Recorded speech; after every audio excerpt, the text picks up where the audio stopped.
بالله من الشيطان الرجيم بسم الله الرحمن الرحیم. معزز نوجوانان اسلام، پردہ نشین خواتین ملت، رب العالمین کا شکر اس کا احسان ہے جس نے ہمیں اس ماہ مبارک میں اپنی یعنی رب العالمین کی عبادت کی توفیق نصیب فرمائے. رب العالمین سے دعا ہے کہ رب العالمین ہماری ساری عبادتوں کو قبول فرمائے اور ہمارے ہر عمل کے بدلے میں اجر عظیم عطا فرمائے. آمین. جیسا کہ ہم نے کل بنی اسرائیل کے متعلق باتیں سنی تھی، ایک واقعہ بہت تفصیل سے ہم نے سنا، یعنی گائے کا واقعہ کہ قتل ہو گیا تھا، مقتول پڑا ہوا تھا، قاتل لاپتہ تھا. اس آیت میں ایک نقطہ آپ کے سامنے ذکر کرتے ہوئے تخلیق آدم کی طرف پڑھنا مناسب سمجھتا ہوں. وہ آیت جیسے ہی وہ واقعہ ختم ہوتا ہے، وہاں پہ ایک آیت ہے وَإِذْ قَتَلْتُمْ نَفْسًا فَادَّارَأْتُمْ فِيهَا وَاللَّهُ مُخْرِجٌ مَا كُنْتُمْ تَكْتُمُونَ، کہ جو قتل ہوا تھا رات کی تاریکی میں لوگوں سے پرے ہو کر کے ساری سازشیں رچی گئی، قتل بھی ہو گیا، لیکن آیت میں نقطہ یہ ہے واللہ مخرج، تم گناہ کر کے اپنے گناہ کو کہیں بھی چھپانے کی کوشش کرو، رب العالمین کی قدرت یہ ہے کہ اس گناہ کو جو ہے لوگوں کے سامنے ظاہر کر دیتا ہے. کتنے گناہ ہمارے ایسے ہیں جس کا تعلق ہماری نیت اور ارادوں سے ہے. کل میدان محشر میں کھڑے ہوں گے رب العالمین کے دربار میں، جب وہ سارے گناہ ہمارے اظہار کر دیے جائے تو سوچو ہماری حالت کی. بہت بڑا نقطہ ہے اس آیت کے پیچھے واللہ مخرج. صرف رب کی طاقت ہے کہ تم کہیں بھی گناہ کر کے چھپا دو، دفن کر دو، اڑا دو ہواؤں میں، نکالنے پر قادر ہے. اللہ سے دعا کرے کہ رب العالمین ہمیں ہمارے لیے ظاہری گناہ سے بھی ہماری حفاظت فرمائے، باطنی گناہ سے بھی اللہ ہماری حفاظت فرمائے. آمین. اسی کے ساتھ آدم علیہ السلام کی تخلیق کے تعلق سے کل کے درس میں ابتدائی باتیں ہوئی کہ آج کے درس میں آدم علیہ السلام یعنی ہمارے جد ابجد دادا کی پیدائش، تخلیق اور اس پر کیا کچھ مباحثہ ہوا تھا. اللہ نے سورہ بقرہ میں کہا دیکھو یہ ایسا واقعہ ہے، قرآن مجید آپ پڑھتے جائیے، جگہ جگہ پر آدم علیہ السلام کی تخلیق کا تذکرہ ہوگا. کیوں ہوگا انشاءاللہ اس واقعے کے بعد میں آپ کو بتاتا ہوں.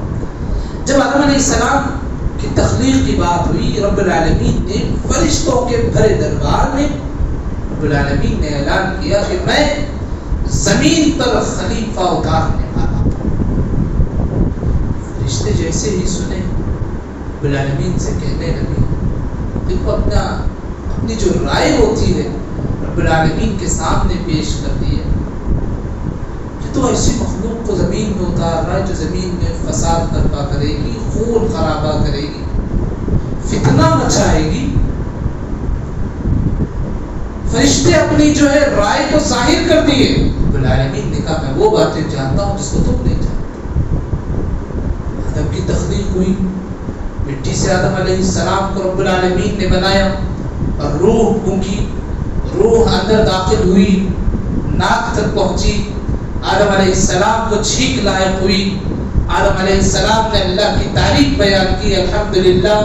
فرشتے سننے لگے، فرشتے اس حالت کو دیکھ کر کے دعا دینے لگے، یرحمک اللہ، اللہ تجھ پر رحم کرے. روح بھی جو ہے سرایت کرائی. اللہ نے آدم علیہ السلام کو علم سے نوازا، علم سے نوازا. اسماء کلھا، کون سا علم تھا وہ؟ مفسرین الگ الگ لکھتے ہیں، لیکن راجح قول یہ ہے کہ زمین کی جو چیزیں ہیں، نباتات، جمادات، حیوانات، یہ ساروں کے نام اللہ نے آدم علیہ السلام کو سکھایا اور فرشتوں کے سامنے پیش کیا گیا کہ یہ آدم، یہ جو تاریخ میں بول رہا ہوں کسی باہر ایلینز کی نہیں، ہماری تاریخ ہے. ہماری تاریخ ہے، ہماری تخلیق ہے. اللہ نے آدم کو بنا کر کے فرشتوں کے سامنے پیش کیا. فرشتے اس آدم کے علم کو دیکھ کر کے حیران ہوئے، پریشان ہوئے. اللہ نے حکم دیا فرشتوں کو کہ تم اس آدم کو سجدہ کریں. یہ سجدہ میرے بھائی راجع قول واضح ہے، سجدہ تعظیمی ہے، عزت اور احترام کے لیے کیا جانے والا سجدہ، جو کہ ہماری امت میں وہ بالکل جائز نہیں، بالکل جائز نہیں.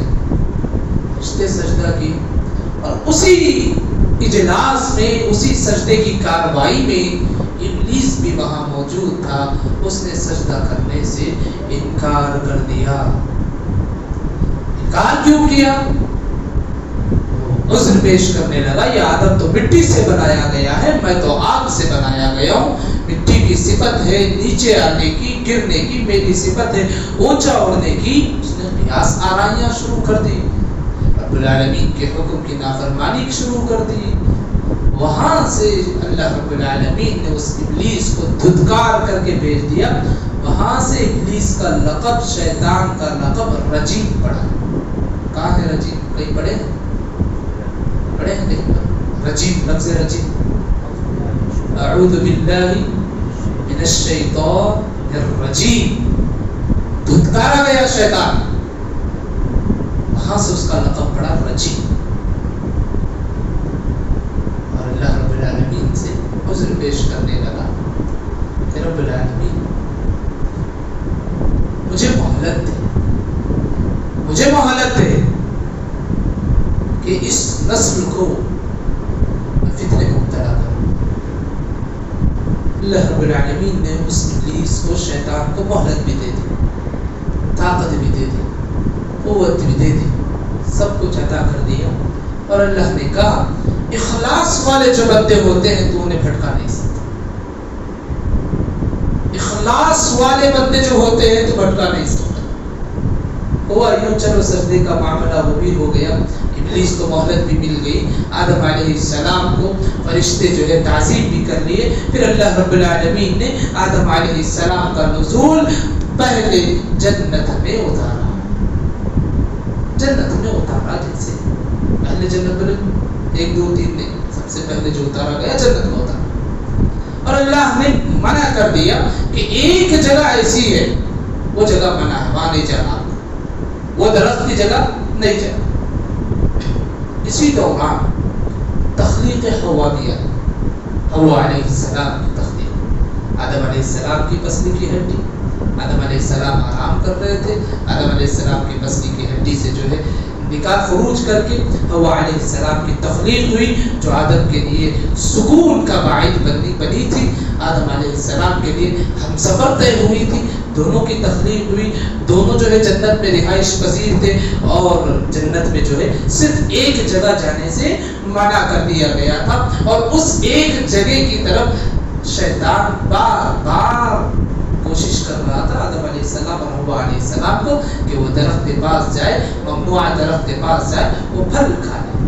میرے بھائی ایک بات یہاں آپ کو بتا دوں، قرآن نے صرف اتنا ہی ذکر کیا کہ شیطان نے بہکانے کی کوشش کی.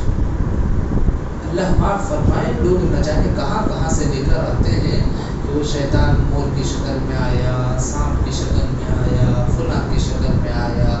دیکھو سارے مخلوقات اللہ کی بنائی ہوئی ہے. کسی مخلوق کے کچھ اعضاء نہ ہونے کی وجہ سے اس پر تہمت آرائیاں ہم نہیں لگا سکتے. قرآن نے کہا ہے شیطان نے بہکایا، ہاں شیطان نے بہکایا. کس صورت میں آ کر بہکایا یہ قرآن نے نہیں کہا. کیوں نہیں کہا؟ وہ چیزیں ہمارے لیے ضرورت نہیں. قرآن میں جتنی چیزیں ہمارے لیے ضرورت کی تھی وہ ساری چیزیں بتا دی گئی. اس سے ہٹ کر کے وہ کیوں ہے، کیا ہے، کس شکل میں ہے، کس نوعیت، کس وقت، کیا حالت، یہ ساری چیزیں قرآن خاموشی اختیار کرتا ہے. ایک مومن کا بھی ایمان ایسے ہے، اس پر زیادہ بد کلامیاں، تہمت آرائیاں، مخلوقات کو افراد اور تفرید کا شکار کرنا سب غلط ہے.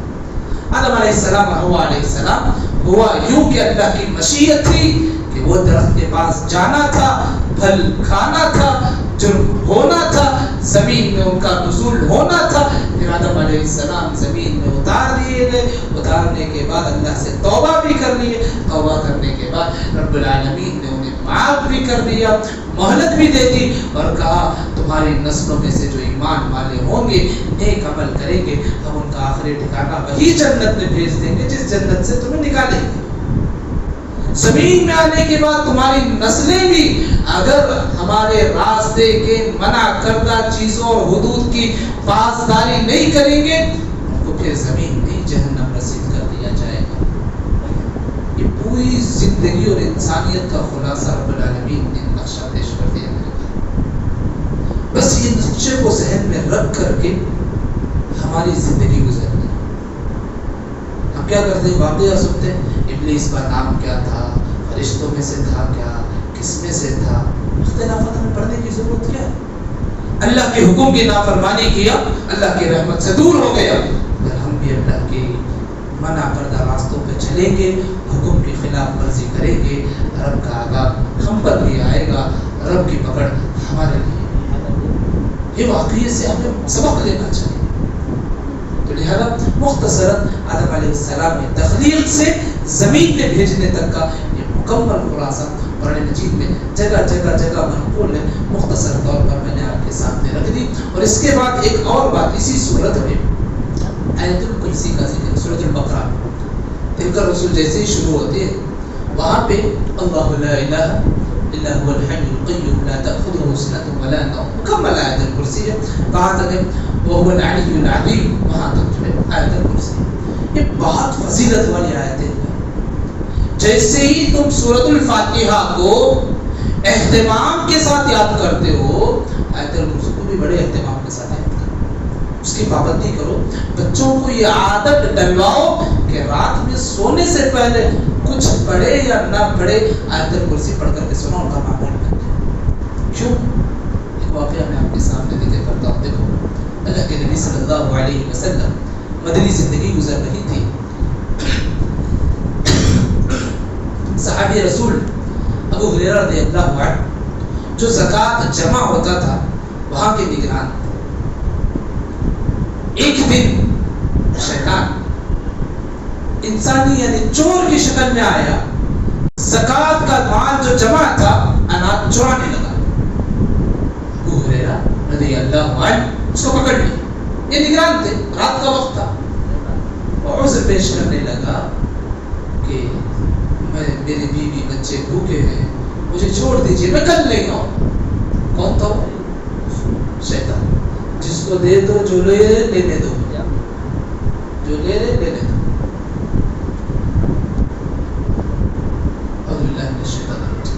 کون تھا وہ چور کی شکل میں آنے والا؟ شیطان۔ ابو ہریرہ نگران تھے، پکڑ لیے۔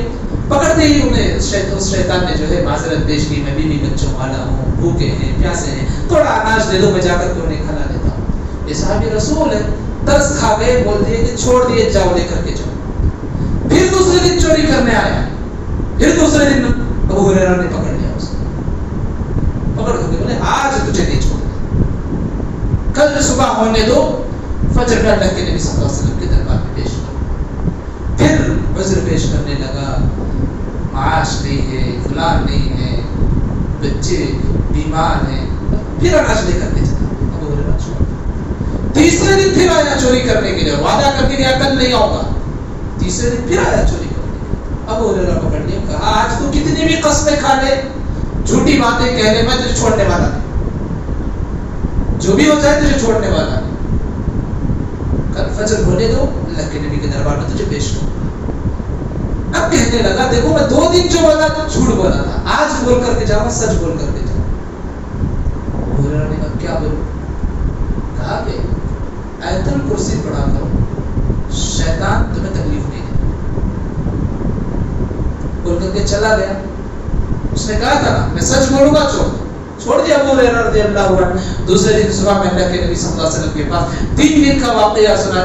اللہ کے نبی نے کہا وہ جو آپ کے پاس آیا تھا چور بن کر کے، حقیقی معنی وہ شیطان تھا، اور آپ کو جو بتا کر کے گیا ہے بالکل حق ہے، اللہ کے نبی نے اس وقت کہا اگر کوئی بندہ رات میں ایک مرتبہ آیت الکرسی پڑھ کر سوتا ہے اس کے لیے ایک فرشتہ نگران اور محافظ نہیں ہوتا. 2 بار پڑھتا ہے 2 فرشتے نگران اور محافظ. 3 بار پڑھتا ہے 3 فرشتے اور نگران محافظ.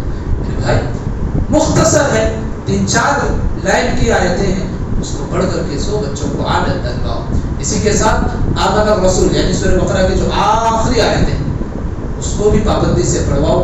اللہ کے نبی صلی اللہ علیہ وسلم رات میں جب سوتے آیت الکرسی آمن الرسول قل هو اللہ احد قل اعوذ برب الفلق قل اعوذ برب الناس پڑھ کر کے پھونک مار کر کے سوتے تھے, جس کی وجہ یہ ہے کہ شیطان ساری رات ہم پر نہ حملہ کرتا ہے, شیطان کے شر سے ہمیں اللہ رب العالمین بچائے رکھتے ہیں, فرشتے ہمارے لیے محافظ بن کر کے کھڑے ہو جاتے ہیں. تو لہذا اس سورت کی جو عظمت والی آیتیں ہیں یہ ہوئی آیت الکرسی اور آخری کی آیت آمن الرسول. لہذا میرے بھائیوں ہم آدم علیہ السلام کی نسل میں سے ہیں, ہم دنیا میں آئے اور ہمارا ایک ایمان ہونا ہے کہ ہمیں موت آئے گی, مرنا ہے, رب العالمین ہمیں پھر سے اٹھائے گا ہمارا حساب کتاب. اس صورت میں 2 واقعے رب العالمین نے ذکر کیے, 4 سے 5 منٹ میں دونوں واقعے آپ کے سامنے رکھ دیتا ہوں. دیکھو اتنی سبق آموز واقعے ہیں. ایک آدمی ایک قریب کے پاس سے جا رہا, قرآن میں ہے ذکر رسول میں نام ذکر نہیں ہے. دیکھو اللہ کی حکمت کیسی, نام ذکر نہیں ہے, مر علی قریہ بول کر کے ذکر ہے. ایک آدمی قریہ سے گزر دیکھا کہ وہاں کی کھیتیاں سڑی ہوئی پڑی ہے, سوکھی ہوئی پڑی ہے. کہنے لگا پھر یہ زندہ بھی ہوگی. اور بعض مفسرین لکھتے ہیں یہ آدمی جو ہے عزیر علیہ السلام, لیکن قرآن نے جہاں آدمی کا ذکر کیا وہاں ہمارا ایمان کہ پھر سے زندہ ہوگی.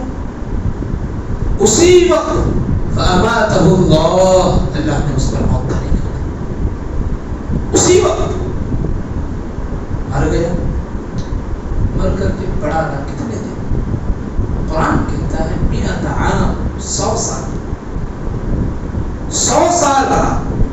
ثم بعث, پھر اٹھایا گیا. اٹھ کر کے دیکھا اور اس سے پوچھا گیا کب لبثت, کتنا وقت تم نے آرام کیا؟ کہا یوما او بعد یوم, ایک دن یا اس کا کچھ حصہ. کہا بل لبثت 100 عام, تو نے 100 سال جو ہے سویا. دیکھ فانظر الی طعامک, تیرے پاس جو سفر کا سرمایہ تھا دیکھ, تیرے کھانے کو, تیرے پینے کی چیزیں کو. لم یتسنہ, کیا خراب ہو گئی؟ نہیں. وانظر الی حمارک, تیرے ساتھ جو گدھا آیا تھا اس کو دیکھ, اس کی حالت کیا ہوگی؟ وہ بہت ہی بوسیدہ پڑا ہوا ہے, ہڈیاں گل گئی ہیں, سڑ گیا. اللہ نے کہا وَلِنَجْعَلَكَ آیَةً لِلنَّاسِ, لوگوں کے لیے نشانی ہے. وَانظُرْ إِلَى الْعِظَامِ كَيْفَ نُنشِزُهَا, دیکھ اس گدھے کی ہڈیاں بکھری پڑی ہیں, لوگوں کی ہڈیاں بھی بکھر جائیں گی.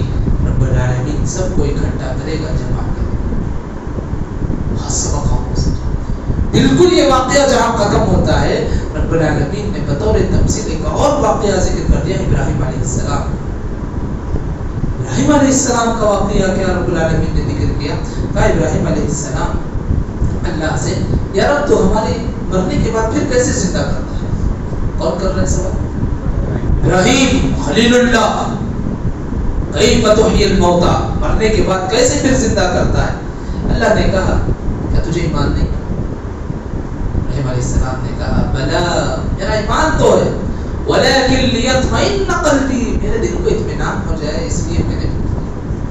فوری طور پر اللہ نے دیکھو کس طریقے سے انہیں عطا کیا. کہا جاؤ 4 پرندے لے, چاروں سے مانوس ہو جاؤ.